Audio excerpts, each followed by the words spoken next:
Our rotation strategy is 1 year in high-value vegetables or small fruit. In our case, it's strawberries, and then it's going to be followed by 3, sometimes 4 years where the ground's rotated out.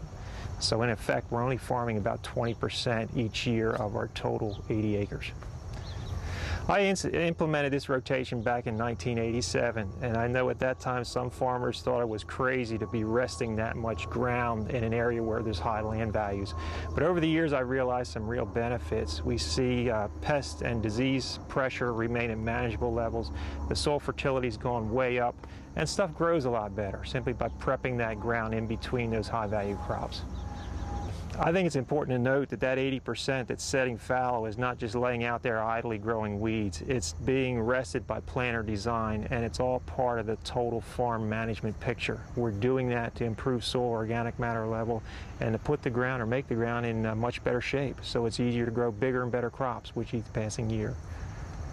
For us, when a vegetable crop comes out or small fruit crop, I'm immediately thinking 3, 4, 5 years down the road.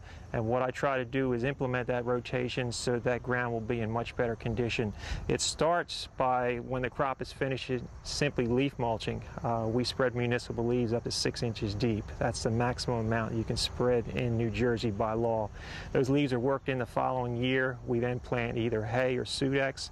The hay or Sudex will stay in for 2 to 3 years. We then plow that out and we go back into rye or rye vetch, and then back into vegetables once again. So at the end of that time, literally that ground is supercharged. It's ready to go. Hay is a significant part of our rotation. We grow both Timothy and orchard grass on the place. I prefer orchard grass because it's a little more drought tolerant. One of the advantages that I see is it's good not putting a plow on the ground for 3 years. You can really enhance your soil structure through the rooting action of that hay crop. You'll never get rich growing hay, but there is a significant horse population in the area now. These are pleasure horses, and there's a waiting market for good, high-quality hay, which we can provide.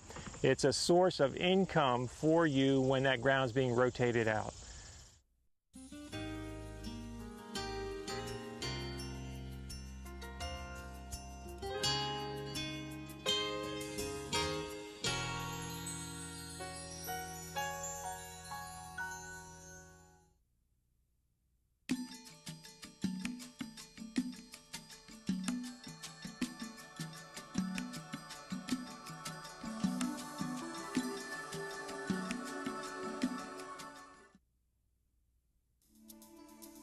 Cover crops are an integral part of sustainable agriculture because of their role in soil stewardship, pest management, and crop rotation.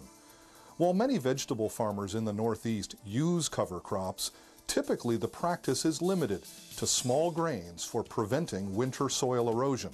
This video features 10 experienced vegetable farmers from 5 states, explaining how they use cover crops in more innovative ways.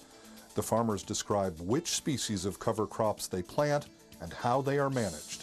Viewers can decide for themselves whether a particular practice is suited for trial on their own farm.